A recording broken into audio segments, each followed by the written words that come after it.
On est dans une société où en fait on parle plus de la mort. Donc on dit plus de quelqu'un qu'il est mort. On dit il est décédé, il est parti, il s'en est allé, il nous a quittés. Mais on dit plus il est mort. Quand c'est un chanteur, on dit salut l'artiste. Voilà. Mais on trouve tout un tas d'expressions et d'euphémismes pour ne plus dire il est mort. Donc il y en a d'autres. Il a passé l'arme à gauche, il a cassé sa pipe, il s'est éteint. Il s'est éteint. Comme si c'était un volcan. Voilà. Mais on ne dit plus qu'il est mort. Pourtant, chaque jour que Dieu fait nous rapproche de la mort. Aujourd'hui, nous sommes plus proches de la mort qu'hier. Et hier, nous étions plus proches de la mort qu'avant-hier. En fait, on se rapproche de la mort à la vitesse de 24 heures par jour. On va tous mourir. C'est vrai, hein. Je pensais pas que ça ferait rire de mourir, mais bon. Voilà, on a une date de décès, une date de naissance, pardon, on aura une date de décès. Nous étions dans un couffin, dans un berceau, on sera dans une pierre tombale. Et en fait, on ne connaît pas forcément la date, ni l'heure, ni le lieu, mais personne ne peut échapper à la mort.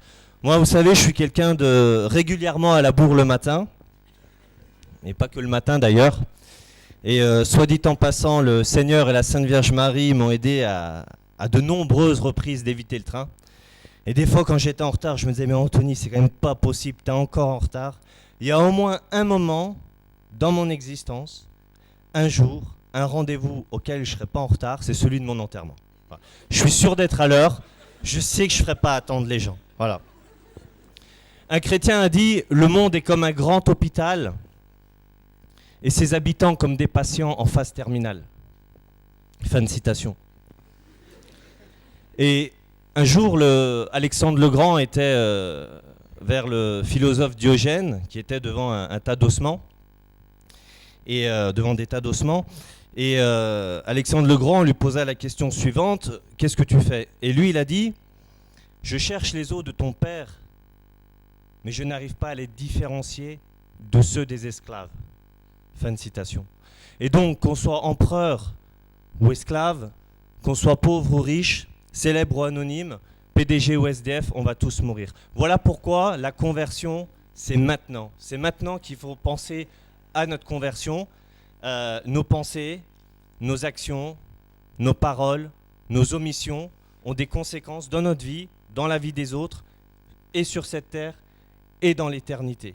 Si tu sèmes une pensée, tu récolteras un acte.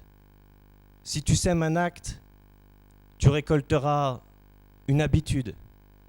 Si tu sèmes une habitude, tu récolteras un trait de caractère. Et si tu sèmes un trait de caractère, tu récolteras un destin. Et donc en fait, c'est très important de penser à notre conversion en fait, dès ici-bas, dès maintenant. Parfois on peut parler avec des agnostiques, des sceptiques qui disent « mais moi j'ai pas encore pris de décision ». C'est une erreur de logique. Parce que le fait de ne pas prendre de décision, c'est déjà une décision.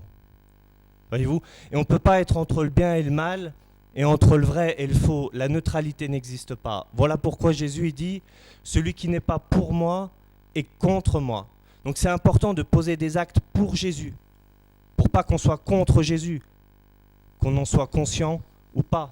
Et parfois on parle avec des personnes et ils disent, oui mais la conversion, moi j'ai pas le temps, je suis trop occupé, trop fatigué, trop ceci, trop cela. Mais un jour ça risque d'être trop tard. Là, je me convertirai demain. Mais demain ne t'appartient pas. Peut-être que ce soir, ton âme t'est demandée par Dieu le Très-Haut. Donc c'est aujourd'hui qu'il faut penser à notre conversion. Et oui, Dieu est amour, Dieu est infiniment bon, Dieu est miséricordieux, Dieu est riche en pardon. La miséricorde de Dieu, ses bontés, ses largesses, vraiment s'expriment tout au long de l'Évangile, tout au long de la Bible. Le Christ a pardonné à Saint-Pierre, le Christ a pardonné à Sainte Marie-Madeleine. Il a évoqué la parabole de l'enfant prodigue. Et Dieu est vraiment bon. Seulement, pour recevoir le pardon de Dieu, faut-il déjà se reconnaître pécheur? C'est comme si j'offrais à quelqu'un ton prénom. Damien. C'est comme si je t'offrais ce téléphone portable, Damien. Est-ce qu'il t'appartient? Sens-toi libre de répondre. Non, là il t'appartient pas encore. Pourquoi? Parce que tu l'as pas accepté. Tu t'es pas levé pour le prendre. Alors tu avais peut-être peur de passer à la caméra, mais tu t'es pas levé pour l'accepter. Voilà.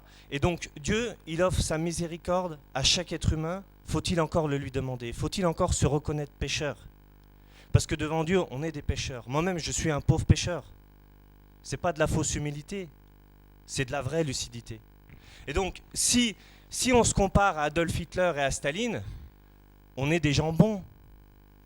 Enfin, en deux mots, des gens bien. Et si Adolf Hitler et Staline se comparent à Satan, eux aussi, ce sont des gens bien.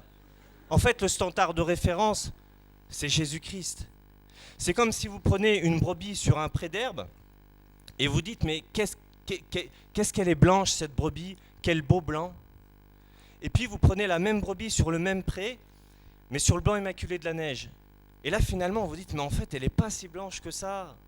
Elle est jaune, elle est sale, et voilà. Et donc, en fait, Dieu, il nous compare à son Fils. C'est pour ça qu'on est des pécheurs et qu'il faut demander pardon. Et donc, Dieu est bon. Pardon, Dieu est très bon. En fait, il n'y a même pas de qualificatif de langage pour exprimer l'amour de Dieu qui aime chaque être humain intimement, inconditionnellement, individuellement, infiniment. Mais il ne faut pas oublier aussi que Dieu, il est juste et saint. Et quand on parle de la miséricorde de Dieu, il faut parler de la miséricorde en vérité. Vous voyez ? Et ça, c'est vraiment très, très important. Le Christ, il dit, large est le chemin qui mène à la perdition éternelle. Nombreux sont ceux qui l'empruntent. Étroit est le chemin qui mène à la vie éternelle. Peu nombreux sont ceux qui le trouvent. Et efforcez-vous de passer par la porte étroite. Vous voyez ? Donc c'est très important. Et voilà, parce que le Christ, il est venu nous sauver. Mais de quoi est-il venu nous sauver? Il n'est pas venu nous sauver du chômage ou de la précarité. Il n'est pas venu nous sauver de la varicelle ou de la rubéole. Le Christ, il est venu nous sauver de la damnation éternelle. Un jour, il y avait de l'évangélisation devant une paroisse. Et il y avait un des encadrants qui était là, et il y avait un couple. Et alors, je vais être de mauvaise langue, hein, je vais vraiment caricaturer. Mais voilà, ça parlait plutôt de la pluie et du beau temps. Et mais vraiment, je caricature. Bon, en fait, il n'y avait pas eu l'annonce de ce qu'on appelle le kérim, à savoir que Jésus est mort sur la croix, qu'il est ressuscité. Et moi, j'étais venu pour faire de l'évangélisation. Et au bout d'un moment, je me suis dit, voilà, il faut annoncer l'évangile, le vrai. Pas un évangile à l'eau de rose, pas un faux évangile. Donc au bout d'un moment, j'ai dit oui, puis il ne faut pas oublier que le Christ est venu mourir sur une croix pour nos péchés, pour que ceux qui se repentent et qui mettront leur foi en lui et le suivront, soient préservés de l'enfer. Alors tout de suite, il y a eu un combat spirituel. Ah, là ça allait jusque-là, là je suis plus d'accord, les gens vont plus être d'accord, etc. Bref. Et puis par la grâce de Dieu, la conversation s'est poursuivie, et puis on s'est bien quitté, on s'est serré la main. Et puis après coup, l'encadrant il est venu vers moi, alors il était charitable, hein. Il m'a dit il faut être pédagogue. Bon. Mais encore une fois, logiquement parlant, c'est pas parce que je parle de l'enfer que je manque de pédagogie. Vous voyez ce que je veux dire? Il faut prêcher le vrai évangile. Moi j'ai rien contre le fait de parler de la pluie et du beau temps. Je suis pas contre la météo. Mais je préfère laisser le soin d'en parler à ceux dont c'est le métier, à ceux dont c'est la profession. Et si tu souhaites vraiment parler de la météo, je vais te parler de Sainte Thérèse de l'Enfant Jésus qui a dit, il me semble que c'est elle qui a dit ça, je vois les âmes tomber en enfer comme les flocons de neige en hiver. Donc elle parlait du temps et de la saison, mais elle parlait aussi de l'enfer. Et donc c'est très important, frères et sœurs, de ne pas se laisser avoir par une espèce d'émotionnalité. On est dans des temps où on veut remplacer l'émotion, la raison par l'émotion. Aux États-Unis, un chrétien débattait avec un athée, et à un moment, l'athée, il a posé une question, il a envoyé une lourde charge émotionnelle. Il a dit, ma mère, elle a été dans les camps de concentration à Auschwitz, elle est rescapée des camps de concentration, elle a rejeté l'évangile, elle a renié l'évangile, elle est morte, est-ce qu'elle est sauvée? il a envoyé une lourde charge émotionnelle, frères et sœurs. Quand on sait les souffrances qu'ont vécues des chrétiens, des juifs et d'autres personnes dans les camps de concentration, et il a cru que le chrétien allait renier ses convictions. Il a cru que le chrétien, il allait renier le saint évangile de Dieu. Il a cru que le chrétien, il allait fléchir le genou devant l'émotionnalité et qu'il allait remplacer la vérité et la raison devant l'émotion. Et il a très bien répondu, il a dit, moi je ne sais pas si avant de mourir, si elle s'est convertie ou pas, si elle a accepté l'évangile ou pas. Mais si elle est morte en ayant rejeté Dieu, elle ne sera pas sauvée.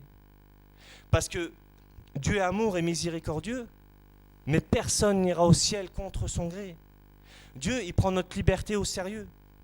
Dieu, en fait, il nous donne la liberté parce que la condition même de l'amour, c'est qu'il y ait la liberté. Or, qui dit liberté, dit responsabilité. Et donc, c'est comme un mariage forcé. C'est comme si vous aviez un homme qui voudrait se marier avec une femme, et cette dernière ne le veut pas. Et l'homme la force à se marier avec lui. Ce ne serait pas de l'amour. Ce serait un mariage forcé. Et Dieu, il n'est pas pour les mariages forcés. Dieu est un gentleman. Donc Dieu, il nous laisse libres. Et quand des âmes se jettent en enfer, c'est une grande souffrance pour Dieu. C'est une grande souffrance pour Dieu. Mais encore une fois, personne n'ira au ciel contre son gré. Voilà. Et dans les évangiles, c'est clair. D'un côté, il y a Dieu, d'un côté, il y a le diable. D'un côté, il y a les enfants de Dieu, de l'autre, les enfants du diable. D'un côté, il y a le bon grain, de l'autre, l'ivraie. D'un côté, il y a les bénis, de l'autre, les maudits. D'un côté, il y a les sauvés et les damnés. Je ne suis pas politiquement correct. Je suis théologiquement correct. Et donc ça, c'est important. Donc je voulais revenir là-dessus quand vous parlez avec des personnes. Voilà, ne pas oublier de parler de la miséricorde dans la vérité.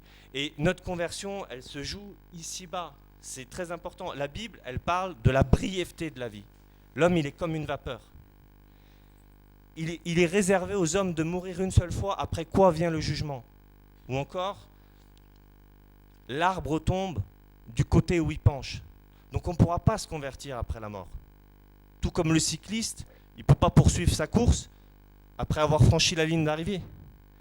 Et donc c'est très important, voilà, de penser au salut de nos âmes, de nos proches. Comment ? C'est bon, c'est le micro qui ne marchait pas, mais il marche. Ah, pardon. Et quand on parle de l'enfer, ça ne marche pas comme par hasard. Hein. Je rigole. Et voilà. Et voilà. Mais bien sûr que Dieu est miséricordieux. Bien sûr que Dieu est amour. Un jour, il y avait un mafioso, un criminel, dont un psychiatre avait dit « Il ne lui reste plus qu'un chemin. La prison, la chaise électrique et l'enfer. » Et un jour, cet homme était dans une rue avec son gang, et il y avait un chrétien, voilà, qui parlait de l'amour de Dieu, que Dieu avait envoyé son Fils Jésus-Christ mourir sur une croix pour nos péchés, qu'il était mort à notre place pour payer notre dette, et que quel que soit notre passé, nos fautes, la grandeur de nos fautes, notre misère, et ben voilà, Dieu, il voulait nous pardonner, il voulait qu'on se repente, que voilà, nous libérer de notre passé, qu'il voulait nous donner une seconde vie, un second départ dans la vie, transformer notre vie. Et cet homme, il a dit, voilà, si tu t'approches de moi, je te tue. Et dans son témoignage, il dit, je l'aurais tué sur place. Enfin, quelque chose comme ça. Et à un moment, il a laissé son cœur être touché par la grâce de Dieu. Il n'a pas fermé son cœur, il a laissé son cœur être touché par la grâce de Dieu. Il est tombé à genoux, il a dit, Seigneur Jésus, je suis le plus grand pécheur de New York. Je te demande pardon pour tous mes péchés. Je t'accepte comme mon sauveur. Je te confie ma vie. Et vraiment, sa vie a changé. Et il a reçu pleinement la miséricorde de Dieu. Et aujourd'hui, c'est une personne nouvelle. Et voilà. Donc, je voulais revenir là-dessus. Toujours miséricorde et vérité. Voilà. Certains rencontreront Dieu en tant que Père aimant, en tant que Père miséricordieux. Et d'autres le rencontreront en tant que juge. Voilà. Dieu, il respecte notre liberté. Il veut qu'on soit tous sauvés, il nous aime tous, mais voilà, nos actions ont des conséquences. J'ai encore un peu de temps ? Merci. C'est important de remercier. Hein. Voilà. Aussi vous dire que voilà, la vie chrétienne, c'est une vie de joie, en profondeur. C'est aussi la croix, hein. On est à contre-courant, mais l'amour est exigeant. J'ai eu des gênes dans ma vie, des contrariétés, des difficultés, des épreuves, des tempêtes, et à mon humble niveau, des tribulations. Mais Jésus-Christ ne m'a jamais déçu, frères et sœurs. Vraiment. Et ça vaut le coup d'être chrétien. Et voilà, et essayons d'être unis à Jésus tout au long de la journée. Voilà. Et quand tu as prié, quand tu es allé à la messe, quand tu es allé te confesser, quand tu as annoncé l'évangile, quand tu as parlé de Jésus, quand tu as dit un chapelet alors que tu n'avais pas forcément envie, ben tu l'as fait pour l'éternité. C'est-à-dire que rien ni personne ne pourra te l'enlever, c'est dans le marbre. Et voilà, et qu'on prie Jésus tout au long de la journée, et même la nuit. Si la nuit vous avez du mal à dormir, ben plutôt que de compter les moutons, parlez avec le berger. Et non mais...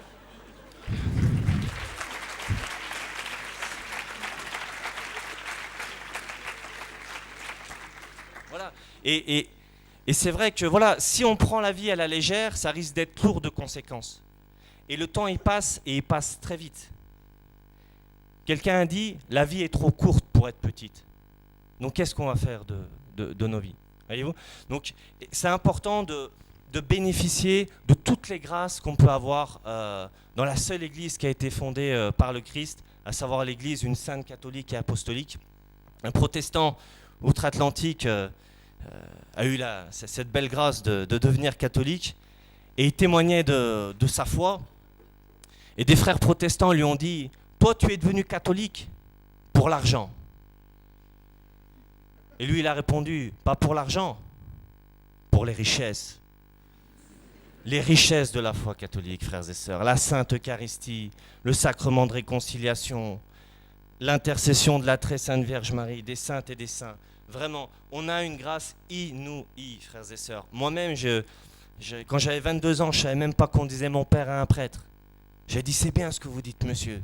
J'étais un grand ignorant, frères et sœurs. Pas seulement grand taille, mais grand ignorant. Voilà. Et surtout, ne jamais oublier que notre plus grand besoin, c'est pas d'être heureux. C'est important d'être heureux. Bien sûr que Dieu, il veut qu'on soit heureux. Et si on est dans sa présence, dans l'éternité, on sera infiniment heureux au-delà de toutes nos espérances. Mais sur cette terre, notre plus grand besoin, c'est pas d'être heureux, c'est d'être pardonné, c'est d'être sauvé. Il y a des gens qui disent, moi je suis heureux, je suis heureux, je suis marié, j'ai des enfants. Oui, mais si dans 5 ans, ton épouse et tes enfants venaient à décéder dans un accident, est-ce que tu seras heureux? Moi je suis heureux, j'ai un super job, je gagne très bien ma vie. Ben oui, mais si tu es licencié, est-ce que tu seras heureux? Moi je suis heureux, je fais plein de sport, je suis en bonne santé. Ben ouais, mais si dans 20 ans tu es dans un fauteuil roulant, est-ce que tu seras encore heureux? Est-ce qu'au soir de ta vie tu seras heureux? Il y a des criminels, des dictateurs, ils sont heureux.